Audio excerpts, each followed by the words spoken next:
মুসলমানদের বিপর্যয়ের ৩ নম্বর কারণ হলো অন্যায় ও নৈতিকতার অবক্ষয়।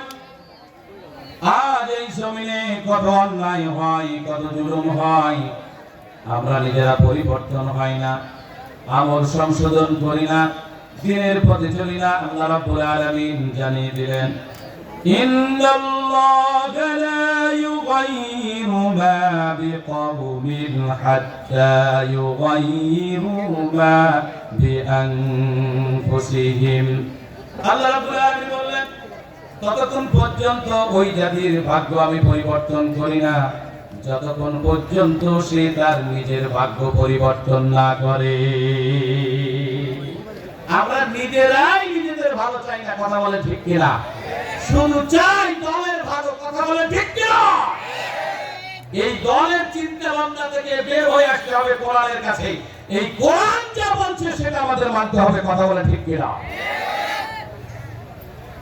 আমার ভাইয়েরা, অন্যায় ও নৈতিক অবক্ষয় আজ আমাদের সমাজে আপনারা দেখেছেন, গত কয়েকদিন পূর্বে এত মানবিক বিপর্যয় হয়েছে। ৭০ বছরের একটা বৃদ্ধা নারীকে পর্যন্ত গাইবান্ধায় ধর্ষণ করা হয়েছে।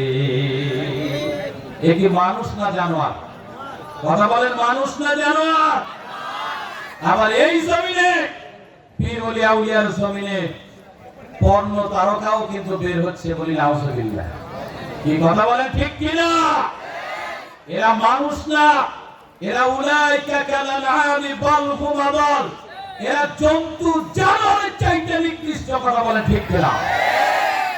আমার ভাইরা, নৈতিক কতটা অবক্ষয় হয়েছে দেখেন। আজ আমরা যেই সব বাবাগুলি মেয়েদের জন্য জীবন দিয়ে দিই, যেই মেয়েগুলি বাবাদেরকে এত ভালোবাসে, এই বাবারা জাহান্নামী হয়ে যায় ভালোবাসার পরেও।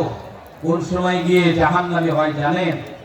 যখন সম্পদ দিতে লাগে ছেলেকে দেয় আর মেয়েকে বিতাড়িত করে, অবহেলা করে, বঞ্চিত করে, কথা বলেন ঠিক কিনা? তুমি তোমার মেয়েকে যতই ভালোবাসো না কেন, যতই মুখে মুখে আদর দাও না কেন, তোমার সম্পদ যখন তুমি তোমার ছেলেকে দিবে, আল্লাহর বিধান মোতাবেক তোমার মেয়েকেও দিতে হবে। তুমি নামাজি হও, গাজী হও, আল্লাহওয়ালা হও, হজ করো, এরপর তুমি যদি তোমার মেয়েকে তুমি যদি ঠকাও, তোমার জাহান্নাম ছাড়া কোনো উপায় থাকবে না। জাহান্নাম ছাড়া কোনো উপায় থাকবে না। আমাদের এই নৈতিক অবক্ষয়, যারা ছেলের জন্য কিছু করে যায়, ছেলের জন্য কিছু করা লাগবে, বলি নাউজুবিল্লাহ। সম্মানিত ভাইরা আমার, শুধু তাই নয়, নৈতিক অবক্ষয় এতটাই হয়েছে আজ এই জমিনে চাঁদার জন্য, চাঁদা না দেওয়ার অপরাধে হত্যা পর্যন্ত করে, কথা বলেন ঠিক কিনা? 24শে গণ আগস্টে এই যে শহীদ হয়েছিল রাজশাহীর জমিনে আলী রায়হান, আবু সাঈদ মুগ্ধ, চাঁদাবাজদের দ্বন্দ্বের জন্য কিন্তু তারা কিন্তু বুকের তাজা রক্ত ঢেলে যায় নাই, কথা বলেন ঠিক কিনা? মুমিন মুসলমান, আপনি একটু চিন্তা করে দেখুন, আপনি যে মানুষের কাছে যে অন্যায় করছেন, জুলুম করছেন, চাঁদাবাজি করছেন, মানুষ হত্যা করছেন, মনে রাখবেন এই জুলুম আল্লাহ রাব্বুল আলামিন সহ্য করবেন না, কারণ আপনাকেও ওই কবরে যেতে হবে, কথা বলেন ঠিক কিনা? এখন যারা জুলুম করেছিল তারা বলছে, হায় আফসোস, কেন আমরা এরকম দুর্নীতি করেছি, যদি বাদাম বিক্রি করে যদি খেতাম তাহলে অনেক ভালো থাকতাম, কথা বলেন ঠিক কিনা? আমার ভাইরা, মানুষের আজ নৈতিক এত অধঃপতন হয়েছে, শয়তান মানুষের কর্মকাণ্ড দেখে বলছে যে আমি পদত্যাগ করলাম, কারণ আমার চাইতে বড় শয়তান এখন তুই হয়ে গেছিস, ঠিক কিনা বলেন? আমার ভাইরা, মানুষের এই বিপর্যয়ের হাত থেকে একটি পথ, সেটা হলো কোরআন। একটি পথ কি? কোরআনের পথ। এই বিপর্যয়ের হাত থেকে বাঁচার জন্য কোরআন ছাড়া কোনো উপায় নাই। বিপর্যয়ের অন্যতম কারণ, চতুর্থ কারণ হলো দুনিয়ার প্রতি অতিরিক্ত আসক্ত। আল্লাহ রাব্বুল আলামিন জানিয়ে দিলেন, বাল তু'থিরুনাল হায়াতাদ দুনিয়া ওয়াল আখিরাতু খায়রুন ওয়া আবকা। বরং তারা দুনিয়ার জিন্দেগিতে প্রাধান্য দেয় আর আল্লাহ পাক বলছেন ওয়াল আখিরাতু খায়রুন ওয়া আবকা, তোমার পরকালীন জিন্দেগি হলো খায়রুন, উত্তম এবং স্থায়ী। বলি আল্লাহু আকবার। দুনিয়ার জীবন কয়দিনের আমার ভাইরা? দুনিয়ার জীবন আমাদের কয়দিনের? সম্মানিত উপস্থিতি, সম্পদ থাকতে হবে। এর আগেও আমি আপনাদের বলেছি, অন্যায় কায়দায় এই সম্পদ থাকার চাইতে না থাকা হাজার গুণ ভালো। বলি আল্লাহু আকবার। সম্পদ থাকতে হবে যতটুকু প্রয়োজন জীবন পরিচালনার জন্য হালাল ভাবে, ততটুকু আপনি ইনকাম করবেন। খবরদার হারাম ভাবে যদি ইনকাম করেন, তাহলে আপনার পরিণতি এমন অবস্থা হবে, এমন পরিণতি হবে, এই সম্পদ আপনি ভোগ করতে পারবেন না, কিন্তু গুনাহ নিয়ে কবরে যাবেন। বলি নাউজুবিল্লাহ। সম্পদ থাকতে হবে নৌকার নিচের পানির মতো। কার নিচের পানির মতো? নৌকার নিচের পানির মতো। কারণ নৌকা চলতে পারে না পানি ছাড়া, মানুষও কিন্তু সম্পদ ছাড়া, টাকা ছাড়া চলতে পারে না। কিন্তু নৌকার নিচের পানি যদি নৌকার পেটের মধ্যে বেশি পরিমাণ ঢুকে যায়, এই নৌকা কিন্তু থাকে না, ওই নৌকা তলিয়ে যায়। আল্লাহর যে বান্দা বেশি পরিমাণ সম্পদ হারাম পন্থায় ইনকাম করে, তার পেটের মধ্যে যখন হারাম পন্থায় বেশি পরিমাণ সম্পদ ঢুকিয়ে ফেলে, আল্লাহ রাব্বুল আলামিন ওই নৌকার মতো তাকেও ধ্বংস করে দেয়। সময় দেবার আমার আপনার বাড়িতে যদি মিষ্টি নিয়ে আসে, লক্ষ্য করে দেখবেন বিনা দাওয়াতে কিছু পিঁপড়া হাজির হয়ে যাবে। কোনো দাওয়াত দেওয়া লাগবে না, বিনা দাওয়াতে পিঁপড়া হাজির হয়ে যাবে। সম্মানিত ভাইরা আমার, কিছু পিঁপড়া লক্ষ্য করে দেখবেন দূর থেকে ওই ঝোলের কাছে গিয়ে দূর থেকে মিষ্টির ঝোলগুলি খেয়ে খেয়ে চলে যাবে। আর কিছু লোভী পিঁপড়া আছে, ওই মিষ্টির ঝোলের মধ্যে একবারে ঢুকে পড়বে, আটটি পা ডুবিয়ে দিয়ে ইচ্ছা মতো খাওয়া আরম্ভ করবে। একটা পর্যায়ে খেতে খেতে পেটটা যখন মোটা হয়ে যাবে, ওখান থেকে ওঠার জন্য চেষ্টা করবে, কিন্তু আর ওঠা হবে না, ওই মিষ্টির ঝোলের মধ্যে তার মৃত্যু হবে।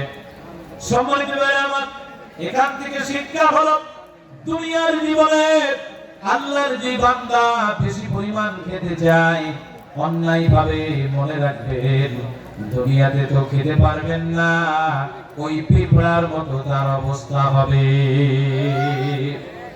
সম্মানিত ভাইরা আমার, সময় আর সম্পদের মধ্যে পার্থক্য কি?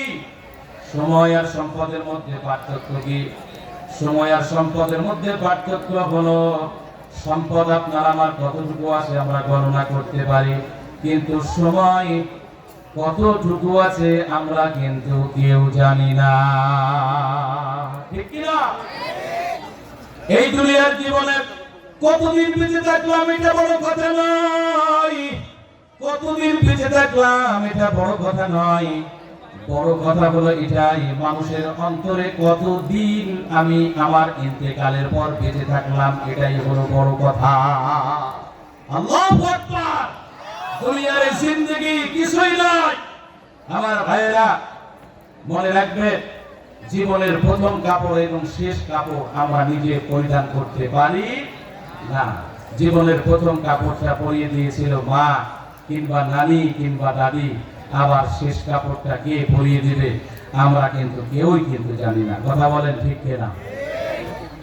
জীবনের শেষ কাপড়টা যেই পরিয়ে দিবে, আহারে আপনাকে আমাকে কে যেন পরিয়ে দিবে, কে যেন সুরমা লাগাবে চোখে, জানি না কে আপনার আমার গোসল দিবে, জানি না কে বারবার আপনাকে আমাকে গোসল দেওয়ার জন্য শরীরটা নাড়াচাড়া করবে, জানি না কে জানাজা পড়াবে। আমার ভাইরা এটাও জানি না কে কবরে নামাবে আর কে ধরে কবরে নিয়ে যাবে। আমার দুনিয়া, এই দুনিয়া কিছুই নয়। এই দুনিয়ার মোহে পড়ে, দুনিয়ার ভালোবাসায় পড়ে, স্ত্রী পরিবার পরিজন সংসার তার ভালোবাসায় মত্ত হয়ে আমাদের অনেকের জীবনটা আল্লাহর দ্বীন থেকে, ইসলাম থেকে বিমুখ হয়ে জাহান্নামের দিকে আমরা রাস্তা ধরেছি। কথা বলেন ঠিক কিনা? আমার ভাইরা, সেজন্য আমাদের আল্লাহর পথে থাকতে হবে, ইসলামের পথে থাকতে হবে। কথা বলেন ঠিক কিনা? আমার ভাইরা, চতুর্থ কারণ হলো মুসলমানদের বিপর্যয়, দুনিয়ার প্রতি অতিরিক্ত আসক্ত। পঞ্চম নাম্বার কারণ হলো মুসলমানদের বিপর্যয়ের অযোগ্য নেতৃত্ব গ্রহণ। অযোগ্য নেতৃত্ব গ্রহণ। পড়াশোনা নাই, শিক্ষাগত যোগ্যতা নাই, ভদ্রতা নাই, কোনো কিছু নাই, এলাকার নেতা হয়ে বসে আছে। কথা বলেন ঠিক কিনা? কথা বলেন ঠিক কিনা? যে নামাজ পড়ে না, যে রোজা রাখে না, যে ইসলাম মানে না, যে কোরআন মানে না, যে শরীয়ত মানে না, ও মুসলমানদের নেতা হয় কি? কথা বলেন না? একটা মসজিদের ইমাম যখন আপনি নিযুক্ত যখন করেন, এই ইমামকে নিযুক্ত করতে গিয়া ওই ইমাম সাহেবের দাড়ি আছেন কিনা দেখেন কিনা? বলেন, দেখেন কিনা? ওই ইমাম কোরআন শরীফ শুদ্ধভাবে তেলাওয়াত পারে কিনা? ওই ইমামের স্ত্রী পর্দা করে কিনা? তার মধ্যে আমানতদারিতা আছে কিনা? কতটুকু শিক্ষাগত যোগ্যতা আছে? এত যোগ্যতা আপনি দেখেন। আর এই জমিনে যারা খলিফা নিযুক্ত করা হয়েছে, যাদেরকে নেতৃত্ব দিবেন, তাদের সেই যোগ্যতা দেখবেন না? যদি যোগ্যতা যদি দেখেন, আমি কোন রাজনৈতিক কথা বলছি না, আমি কোরআনের কথা বলছি। যেই নেতা ইসলামের কথা বলে না, যেই নেতা কোরআনের কথা বলে না, যেই নেতা নামাজের কথা বলে না, ও কখনো মুসলমানদের নেতা হতে পারে না। সম্মানিত ভাইরা আমার, আল্লাহ রাব্বুল আলামিন কোরআনুল কারীমের মধ্যে জানিয়ে দিলেন, ওয়ালা তারকানু ইলাল্লাযীনা যালামু ফাতামাসসাকুমুন নার ওয়ামা লাকুম মিন দুনিল্লাহি মিন আউলিয়া সুম্মা লা ইউনসারুন। তোমরা সালিমের দিকে ঝুঁকে পড়ো না, আগুন তোমাদের স্পর্শ করবে। আল্লাহ পাক ছাড়া কোনো অভিভাবক তোমাদের নেই, আর কোনো সাহায্যকারীও নেই। কাল কিয়ামতের ময়দানে প্রত্যেকটা বান্দাকে তার নেতা সহ তোলা হবে। আল্লাহ পাক জানিয়ে দিলেন, ইয়াউমা নাদউ কুল্লা উনাসিম বিইমামিহিম। আল্লাহু আকবার। ও নেতা সাবধান, যে নেতা আপনাকে নামাজের কথা বলে না, ইসলামের কথা বলে না, কাল কিয়ামতের ময়দানে নেতা সহ তোলা হবে। যেই নেতা বিশ্ব নবীর আদর্শ মানে না, যেই নেতা শরীয়ত মানে না, যেই নেতা রাসূলের তরিকা মানে না, ওই নেতা সহ তোলা হবে। জাহান্নাম ছাড়া কোনো উপায় থাকবে না। আল্লাহ রাব্বুল আলামিন আপনাকে আমাকে যোগ্যতা দিয়েছে, সেই নেতাকে আপনি যদি সাপোর্ট করেন, সমর্থন যদি দেন, যে ইসলামকে ভালোবাসে না, কোরআনকে ভালোবাসে না, মনে রাখবে যত গুনাহ করবে কাল কিয়ামতের ময়দানে ওই গুনার আযাব আপনাকে ভোগ করা লাগবে। বলি নাউযুবিল্লাহ। গাধা মার্কা লোক কখনো উপরে তুলবেন না, চেয়ারে কখনো বসাবেন না। কি মার্কা লোক? জোরে বলেন। গাধা মার্কা লোক কখনো চেয়ারে তুলবেন না, কারণ গাধাকে উপরে তুললেই আপনার তিনটা ক্ষতি হয়। কয়টা ক্ষতি হয়? গাধাকে উপরে তুললে কয়টা ক্ষতি হয়? তিনটা ক্ষতি হয়। এক গাধা, এক লোক শখ করে বসেছে, এই বসার কারণে ছাদে তুলেছে, ছাদে তুলি, ছাদে নেওয়ার পরে এইবার ছাদ থেকে এই গাধাকে নামানোর জন্য চেষ্টা করছে, কিন্তু গাধা নামছে না। রশি ধরে টানাটানি করছে, আর নামছে না।